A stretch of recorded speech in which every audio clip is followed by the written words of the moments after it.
Assalamu alaikum, dear students.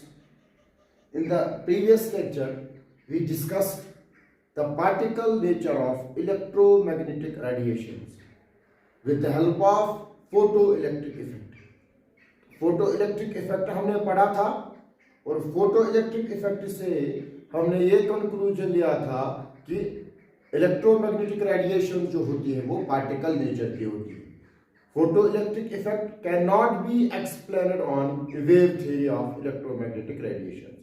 ठीक है, तो अब यहां पर आज हमें बेटा पढ़ना है Planck's quantum theory of radiations. Planck's quantum theory of radiations. अब ये फोटो इलेक्ट्रिक इफेक्ट को एक्सप्लेन करने के लिए एक साइंटिस्ट था मैक्स प्लैंक, जिसने एक थ्योरी दी that's called as Planck's quantum theory of radiations. ठीक है, so this theory was given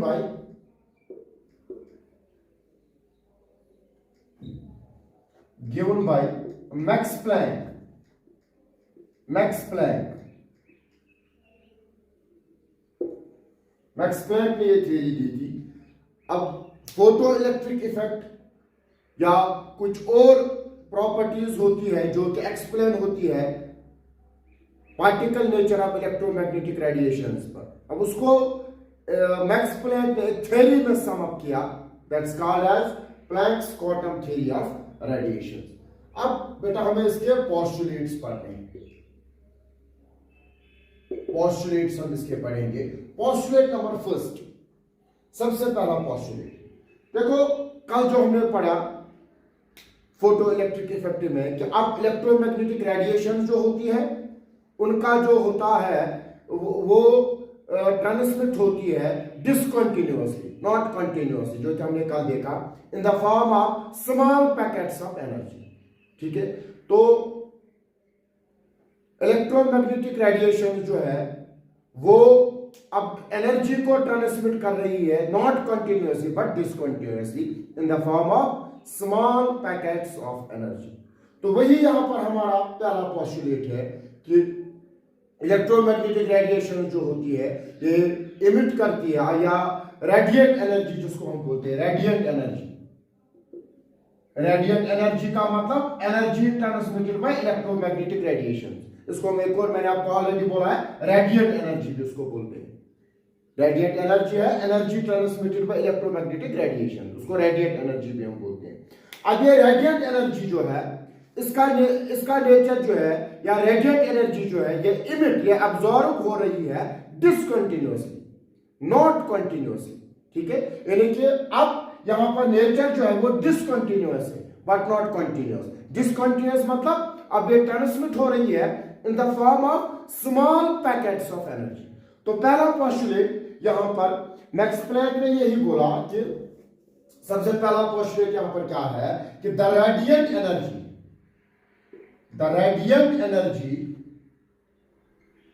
is not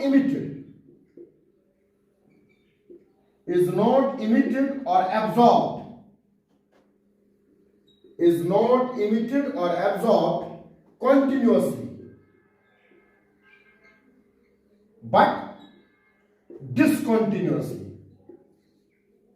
ये जो रेडिएंट एनर्जी है ये इमिट या एब्सॉर्ब कंटिन्यूअसली नहीं होती बट डिसकंटिन्यूअसली, जो कि मैंने आपको प्रीवियस लेक्चर में एक्सप्लेन किया. ठीक है, discontinuously in the form of small packets of energy. In the form of small packets of energy.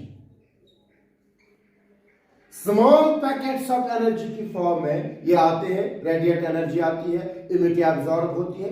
और बेटा इन स्मॉल पैकेट्स ऑफ एनर्जी को नॉर्म बोला जाता है क्वांटा. ठीक है, packets of energy called as quanta. या अगर हम क्वांटम सिंगुलर है, क्वांटम प्लूरल है, बहुत सारे पैकेट्स दैट मींस क्वांटा. अगर एक पैकेट की बात करेंगे दैट मींस क्वांटम. तो दैट्स व्हाई इसको बोला जाता है Planck's quantum theory.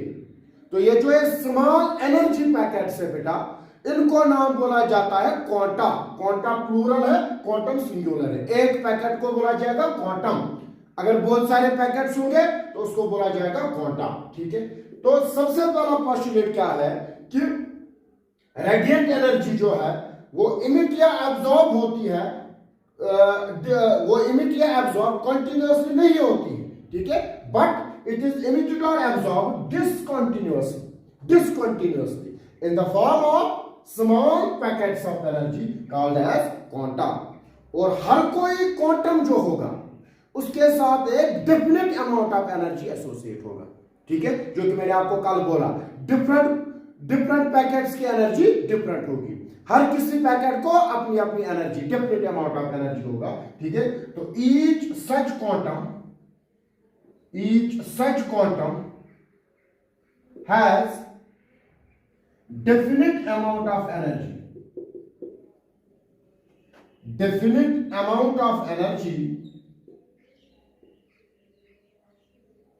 associated with it और हर कोई क्वांटम जो है उसके साथ एक डेफिनेट अमाउंट ऑफ एनर्जी जो है बेटा एसोसिएटेड होगा। ठीक है, तो अब एनर्जी जो आ रही है, अब लाइट की बात हम कर रहे हैं, लाइट से जो एनर्जी आ रही है, अब ये जो एनर्जी हमारे पास आ रही है ये कंटिन्यूअस मैनर में नहीं आ रही है, ये डिसकंटिन्यूअस मैनर में आ रही है। ठीक है, डिसकंटिन्यूअस का मतलब ये आ रही है इन the form of packets of energy. ठीक है, और हर कोई एनर्जी पैकेट जो है, हर कोई पैकेट जो है, और ईच पैकेट को हम नाम बोलते हैं क्वांटम या क्वांटा अगर बहुत सारे पैकेट्स होंगे, और हर कोई पैकेट जो है उसके साथ एक definite amount of energy associate होगा।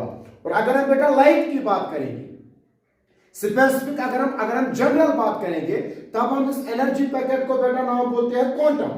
लेकिन अगर हम बेटा लाइट की बात करेंगे, लाइट के इस एनर्जी पैकेट को नाम बोला जाता है फोटॉन। ठीक है, तो लाइट के क्वांटम को नाम बोला जाता है फोटॉन। तो इन टर्म्स ऑफ लाइट, स्पेसिफिकली अगर हम लाइट की बात करेंगे तो एनर्जी पैकेट को नाम बोला जाता है फोटॉन। अगर जनरल में कोई रेडिएशन हो तब हम टर्म यूज करते हैं क्वांटम। ठीक है, so the quantum of light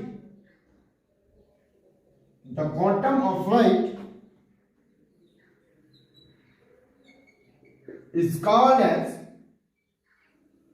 called as photon। Light के क्वांटम को बेटा नाम बोला जाता है फोटॉन। लाइट में जो एनर्जी पैकेट होगा उसको नाम बोला जाता है फोटॉन। तो ये है पहला पोस्टुलेट प्लैंक्स थ्योरी का, कि अब एनर्जी का जो नेचर है, ये रेडिएंट एनर्जी जो है, इलेक्ट्रोमैग्नेटिक रेडिएशन से जो ट्रांसमिट होने वाली एनर्जी जो है, इसका नेचर कॉन्टिन्यूअस नहीं है, ये डिसकंटिन्यूअस नेचर में ट्रांसमिट हो रही है। डिसकंटिन्यूअस का मतलब ये ट्रांसमिट हो रही है इन the form of packets, small packets. ठीक है, और उन पैकेट्स को नाम बोला जाता है क्वांटा। ठीक है, और हर कोई क्वांटम जो है उसके साथ एक definite amount of energy associated होगा। और अगर हम बेटा लाइट की बात करेंगे तो लाइट में एनर्जी पैकेट को हम नाम बोलते हैं photon. So this was the first postulate of Planck's theory। इसको बेटा कॉपी कर लीजिए।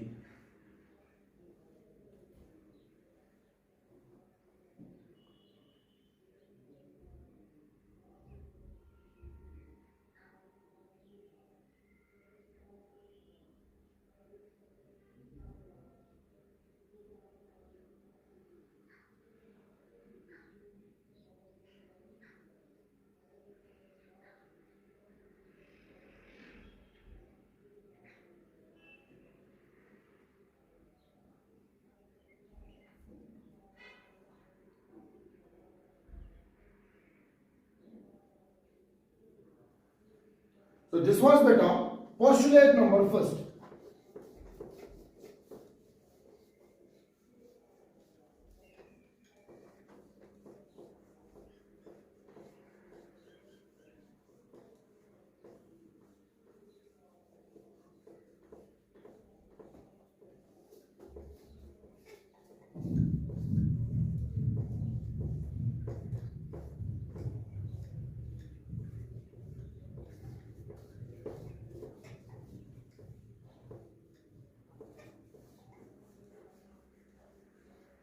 नो बेटा पोस्टुलेट नंबर सेकेंड। अब बेटा एनर्जी जो ट्रांसमिट हो रही है वो पैकेट्स के फॉर्म में हो रही है, और हर किसी पैकेट के पास ये पैकेट जो है इसको नाम बोला जाएगा क्वांटम, और हर किसी क्वांटम के पास एक डेफिनेट अमाउंट ऑफ एनर्जी होगा। ठीक है, अब ये एनर्जी जो क्वांटम की है ये बेटा डिपेंड किस पर करेगी?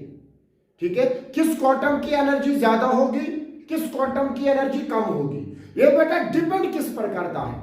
ये हमने बेटा फोटो इलेक्ट्रिक इफेक्ट में भी देखा, ये डिपेंड करता है बेटा कि किसकी एनर्जी ज्यादा होगी, किसकी एनर्जी कम होगी। ये डिपेंड करता है फ्रीक्वेंसी पर, न्यू पर, जो कि मैंने आपको बेटा कल भी बोला कि जब हम फ्रीक्वेंसी को बढ़ाते थे, जब हमने फोटो इलेक्ट्रिक में पढ़ा, जब फ्रीक्वेंसी बढ़ती है तो फ्रीक्वेंसी के बढ़ने से क्या होता था, काइनेटिक एनर्जी ऑफ इलेक्ट्रॉन जो है वो इंक्रीज होती थी। जब हम फ्रीक्वेंसी को बढ़ाते थे तो kinetic energy of electron increase होती थी। जब हम फ्रीक्वेंसी ऑफ रेडिएशन को बढ़ाते थे तो होता क्या था एक्चुअली, जब हम फ्रीक्वेंसी को बढ़ाते थे तो यहां पर एनर्जी भी बढ़ जाती थी रेडिएशन की, और वो एक्स्ट्रा अमाउंट ऑफ एनर्जी जो है वो ट्रांसमिट होती है इलेक्ट्रॉन में, ट्रांसफर होती है इलेक्ट्रॉन में, जिसकी वजह से इलेक्ट्रॉन की काइनेटिक एनर्जी बढ़ जाती है। तो काइनेटिक एनर्जी ऑफ इलेक्ट्रॉन तब बढ़ जाती है जब फ्रीक्वेंसी बढ़ जाती है। तो इसका मतलब बेटा ये है कि क्वांटम की एनर्जी कितनी होगी वो डिपेंड किस पर करेगा, वो डिपेंड करेगा फ्रीक्वेंसी पर। जब फ्रीक्वेंसी ऑफ रेडिएशन ज्यादा होगा तब जाके बेटा एनर्जी जो है क्वांटम की वो भी क्या होगी, ज्यादा। तो एनर्जी किस क्वांटम की कितनी होगी ये डिपेंड किस पर करता है, फ्रीक्वेंसी पर करता है। ठीक है, तो क्या हम लिखेंगे postulate number second, energy associated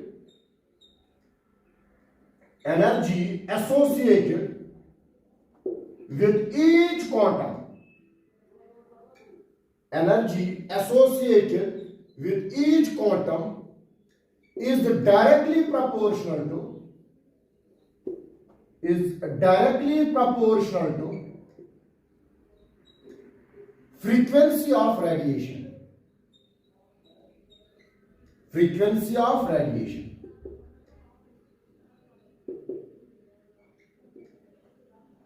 ठीक है, यानी कि E जो है energy it will be directly proportional to frequency यानी कि न्यू। ठीक है, तो अब ये प्रोपोर्शनल साइन जब हटेगी तो यहां पर लिख सकते हैं E इक्वल टू, जब ये साइन हटेगी तो यहां पर क्या आएगा, कांस्टेंट आएगा, और कांस्टेंट हम यहां पर बेटा लेते हैं H, और ये अपना न्यू, और ये H जो होता है बेटा, H को हम नाम बोलते हैं Planck's constant. H is called as Planck's constant. और इस Planck's constant का वैल्यू बेटा आपको याद रखना है। ठीक है, कितना होता है, होता है 6.626 into 10 raised to power -34 joule second. ठीक है, जूल सेकेंड इसका यूनिट है। तो इस प्लैंक्स कांस्टेंट का वैल्यू आपको याद रखना है क्योंकि आगे हमें बहुत जगह पर इसकी जरूरत पड़ेगी। तो ये H जो होता है यहाँ पर बेटा, जो कांस्टेंट यहाँ पर आया, इस H को नाम बोलते हैं प्लैंक्स कांस्टेंट, और इसका वैल्यू कितना होता है 6.626 into 10 raised to power -34। ठीक है, या कभी कभार हम फिर शॉर्ट में इसको ऐसे भी लेते हैं 6.63, ये 26 के बदले हम अब लेते हैं 6.63 into 10 raised to power -34 joule second. Numericals में कभी कभार हम इसे ऐसे भी लेते हैं 6.63, ठीक है, into 10 raised to power -34 joule second. ठीक है, तो E equal to H nu. तो मतलब यह है कि एक पैकेट की अब एनर्जी कितनी होगी, एक पैकेट की एनर्जी कितनी होगी, H न्यू। H क्या है, प्लैंक्स कांस्टेंट, न्यू क्या है, फ्रीक्वेंसी। तो आराम से बेटा निकाल सकते हैं, अगर हमें एक पैकेट की एनर्जी निकालनी होगी हम आराम से निकाल सकते हैं, अगर हमें क्या पता होगा उसकी फ्रीक्वेंसी। एनर्जी किसके बराबर है, E equal to H nu. H हमें पता है प्लैंक्स कांस्टेंट, तो अगर हमें न्यू पता होगा तो न्यू का वैल्यू यहां पर सब्स्टिट्यूट करेंगे तो हमें आराम से उस फोटॉन या उस क्वांटम की क्या मिलेगी बेटा, उसकी हमें एनर्जी मिलेगी with help of E equal to H nu. अब इसका मतलब यह है कि अब एनर्जी जो है ये डिपेंड करती है फ्रीक्वेंसी पर। या एनर्जी जो है it is directly proportional to frequency. अगर हम बेटा बात करेंगे विजिबल स्पेक्ट्रम की, उसमें क्या क्या आता है, VIB GYOR पढ़ा था हमने जब हम इलेक्ट्रोमैग्नेटिक स्पेक्ट्रम पढ़ा था, violet, indigo, blue, green, yellow, orange, red. और अगर आपको याद होगा मैंने आपको बोला था इस डायरेक्शन में क्या हो रहा है, इस डायरेक्शन में वेवलेंथ जो है वो इंक्रीज हो रही है, ठीक है। तो सबसे ज्यादा वेवलेंथ किसकी है, रेड की, सबसे कम वायलेट की। अगर फ्रीक्वेंसी की बात करेंगे, as wavelength and frequency is inversely related to each other, तो अगर इस डायरेक्शन में वेवलेंथ इंक्रीज हो रही है मतलब इस डायरेक्शन में फ्रीक्वेंसी डिक्रीज हो रही है। तो बेटा यहां पर मैक्सिमम फ्रीक्वेंसी किसकी होगी, मैक्सिमम फ्रीक्वेंसी फिर किसकी होगी, मैक्सिमम फ्रीक्वेंसी होगी बेटा वायलेट की, ठीक है, क्योंकि इस डायरेक्शन में फ्रीक्वेंसी डिक्रीज हो रही है। तो मैक्सिमम फ्रीक्वेंसी वायलेट की है। मिनिमम फ्रीक्वेंसी किसकी है, मिनिमम फ्रीक्वेंसी यहां पर बेटा रेड की है। तो अगर हमें इसमें बेटा फिर देखना होगा विजिबल स्पेक्ट्रम में, तो विजिबल स्पेक्ट्रम में मैक्सिमम फ्रीक्वेंसी वाला कलर जो है वो वायलेट है। तो इसका मतलब बेटा वायलेट की जो एनर्जी होगी वो भी मैक्सिमम होगी यहां पर, और रेड की जो एनर्जी होगी वो यहां पर मिनिमम होगी, ठीक है। तो इसका मतलब यह है कि चूंकि यहां पर वायलेट की वेवलेंथ कम, सबसे कम, या वायलेट की फ्रीक्वेंसी सबसे ज्यादा। अब एनर्जी डिपेंड करके फ्रीक्वेंसी पर, ठीक है। तो अगर वायलेट में मैक्सिमम फ्रीक्वेंसी है तो इसका मतलब यह है कि वायलेट की एनर्जी भी क्या होगी, maximum, because E is directly proportional to nu. और मिनिमम फ्रीक्वेंसी किसकी है बेटा, रेड की फ्रीक्वेंसी मिनिमम है, रेड की वेवलेंथ मैक्सिमम है लेकिन फ्रीक्वेंसी जो है रेड की वो मिनिमम है। तो रेड की अगर फ्रीक्वेंसी मिनिमम है तो मिनिमम एनर्जी बेटा किसकी होगी, मिनिमम एनर्जी रेड की होगी। तो यह था हमारा postulate number second, that energy associated with each quantum is directly proportional to frequency of radiation, यानी कि E is directly proportional to nu, या E equal h nu, where h is Planck's constant and its value is 6.626 into 10 raised to power minus 34 joule second. So this was postulate number 7. Copy कर लीजिए बेटा।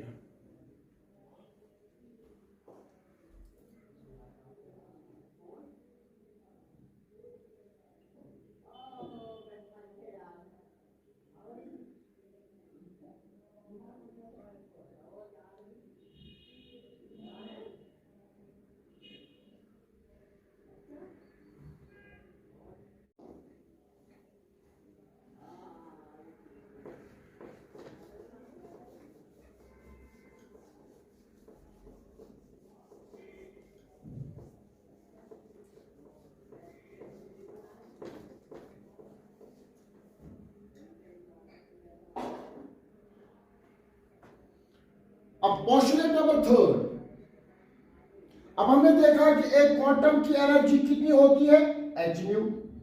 अब radiation जो होगी बेटा उसमें बहुत सारे क्वांटम होंगे, उसमें बहुत सारे पैकेट्स होंगे, एक की एनर्जी है बेटा h न्यू। तो अगर हमारे पास बेटा n नंबर ऑफ क्वांटम होंगे किसी रेडिएशन में, एक की एनर्जी अगर h न्यू होगी तो उस रेडिएशन में अगर n नंबर ऑफ क्वांटम है तो टोटल एनर्जी बेटा कितनी होगी, टोटल एनर्जी होगी NH न्यू, सिंपल। तो यही हमारा थर्ड पोस्टुलेट है। तो थर्ड पोस्टुलेट हमारा क्या है, टोटल एनर्जी इमिटेड और absorbed by a body, emitted or absorbed by a body is whole number multiple of quantum, यानी कि E जो होगा बेटा that will be equal to h nu, NH nu. ये n जो यहां पर है that is whole number, n number of packet जो अगर हमारे पास होंगे तो टोटल एनर्जी जो है it is whole number multiple of quantum, H nu is quantum, whole number multiple of quantum यानी कि एन एच न्यू। ठीक है, तो अब अगर हम यहां पर इस तरह से इसको लिख सकते हैं, E is equal N H. अब बेटा हमें पता है C किसके बराबर होता है, न्यू लेमडा। अगर हम बेटा यहां पर न्यू निकालें तो किसके बराबर आएगा, C डिवाइड बाई लेमडा। तो इस न्यू के बदले हम क्या सब्स्टिट्यूट कर सकते हैं, इस न्यू के बदले हम सब्स्टिट्यूट कर सकते हैं C डिवाइडेड बाई लेमडा। तो हम इसको बेटा ऐसे भी लिख सकते हैं, E is equal N H C divided by lambda. ठीक है, या बेटा ऐसे भी हम इसको लिख सकते हैं, E is equal N H C into 1 by lambda भी हम उसको लिख सकते हैं। तो वही हुआ E is equal N H C by lambda. मैंने इसको थोड़ा अलग लिखा है यहां पर। अब आपको पता है E is equal N H C, अब 1 by lambda inverse of wavelength पढ़ा है हमने बेटा, किसके बराबर होता है, वेव नंबर यानी कि न्यू बार। तो इसके बाद हम लिख सकते हैं न्यू बार। तो ऐसे भी हम बेटा इसको रख सकते हैं। ठीक है, सो टोटल एनर्जी जो है बेटा इमिटेड और एब्जॉर्ब्ड वो किसके बराबर होगी, एन एच न्यू। ठीक है, या N H C by lambda. Numericals हमें इस पर करने हैं। अगर फ्रीक्वेंसी दी गई होगी तो डायरेक्टली एन एच न्यू लगेगा।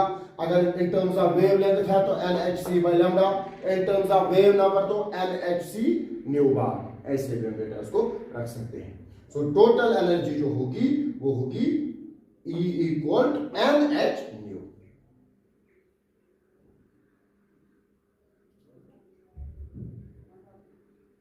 अब इसका मतलब क्या है बेटा, इसका मतलब अब एक इंपॉर्टेंट चीज यहां पर है। इसका मतलब यह है कि अब जो यहां पर टोटल एनर्जी होगी वो होगी, फॉर एग्जांपल अगर n का वैल्यू 1 होगा तो अब एनर्जी के क्या क्या वैल्यू आते हैं। अगर n का वैल्यू 1 होगा तो आएगा h न्यू, अगर n का वैल्यू 2 होगा तो 2h न्यू, अगर n का वैल्यू 3 होगा तो 3h न्यू एटसेट्रा। तो मतलब बेटा ये है कि यहां पर हम एक टर्म यूज करते हैं that energy is quantized according to Planck's quantum theory of radiations. अब यहां पर हम एक टर्म यूज करते हैं एनर्जी इज क्वांटाइज्ड। क्वांटाइज्ड का मतलब क्या है बेटा, फिक्स्ड वैल्यू। यहां पर इसके फिक्स्ड वैल्यूज होंगे, या तो होगा एच न्यू, या तो होगा 2h new, 3h new, 4h new etcetera. यानी कि E का ये वैल्यूज नहीं हो सकते हैं, 2.5h न्यू नहीं हो सकता है, ठीक है, या 5.5h न्यू नहीं हो सकता है। फ्रैक्शनल वैल्यूज बेटा इसके नहीं हो सकते, ठीक है। तो इसका हो सकता है h new, 2h new, 3h new. तो यहां पर आप देख सकते हो ये डिसकंटिन्यूअस h न्यू, उसके बाद 2h न्यू, तो आ गया ना डिस्क्रीट सिस्टम, उसके बाद 3h न्यू, 4h न्यू। तो फिक्स्ड वैल्यूज यहां पर है, फिक्स्ड वैल्यू। तो 2.5h न्यू वैल्यू नहीं होगा, 5.5h न्यू वैल्यू नहीं होगा। तो इसलिए हम यहां पर बेटा टर्म यूज करते हैं एनर्जी इज क्वांटाइज्ड, मतलब यहां पर एनर्जी के फिक्स्ड वैल्यूज होंगे, h new, 2h new, 3h new, 4h new. Fractional values यहां पर नहीं होंगे, ठीक है। 2.5h न्यू नहीं होगा, 5.5h न्यू नहीं होगा, ठीक है। यानी कि 2.5 पैकेट ऑफ एनर्जी यहां पर नहीं होगा, या तो एक पैकेट होंगे, 2 पैकेट होंगे, 3 पैकेट होंगे, ठीक है। तो आपको मैं ऐसे फॉर एग्जांपल समझा दूंगा। फॉर एग्जांपल बेटा मेरे पास 1000 रुपीज है, ठीक है, 1000 रुपया है मेरे पास, लेकिन मेरे पास 10 100 के नोट है। 1000 रुपया तो है लेकिन मेरे पास 10 100 के नोट है। तो अगर मैं किसी को मुझे देना होगा इस 1000 में से, तो मैं कितना दे सकता हूं? मैं दे सकता हूं या तो 100, ठीक है, या तो दे सकता हूं 200, या दे सकता हूं 400, या दे सकता हूं 500, ठीक है। यानी कि मैं 250 नहीं दे सकता, मेरे पास 50 का नोट है ही नहीं। मैं 450 नहीं दे सकता। तो मैं अगर अमाउंट दे सकता हूं तो इन द मल्टीपल्स ऑफ 100 दे सकता हूं। मल्टीपल्स ऑफ 100 फिक्स दे सकता हूं, या 100, 200, 300, 400, 500, क्योंकि मेरे पास सिर्फ 100 के नोट है। मैं 250 नहीं दे सकता, मैं 550 नहीं दे सकता। इन द सेम वे यहां पर भी तो टोटल एनर्जी जो होगी बेटा वो हो सकती है h nu, 2h nu, 3h nu, ठीक है। 2.5 h nu नहीं हो सकता है, ठीक है। 3.5 h nu नहीं हो सकता। इसका मतलब यहां पर बेटा ये है कि ये 2.5 h nu ये यहां पर पॉसिबल नहीं है। तो इसका मतलब ये है कि एनर्जी जो होती है, एनर्जी इज क्वांटाइज्ड। क्वांटाइज्ड का मतलब क्या है, यहां पर एनर्जी के फिक्स्ड वैल्यूज होंगे बेटा, ठीक है। h nu, 2h nu, 3h nu, like that, ठीक है। तो ये बना हमारा डिस्क्रीट सिस्टम। आप खुद यहां पर देख सकते हो, पहले है h nu, अब 2h nu। अब बीच में जो इस 1 और 2 के बीच में जो वैल्यूज है वो नहीं ले रहा है, तो मतलब ब्रेक है ना। यहां पर 1 और 2 के बीच में जो वैल्यूज है वो ये नहीं ले रहा है, मतलब ब्रेक है, अलग अलग पैकेट है, अलग अलग पैकेट, ठीक है। तो यही डिसकंटिन्यूअस सिस्टम है। तो ये थी हमारी बेटा Planck's quantum theory of radiation.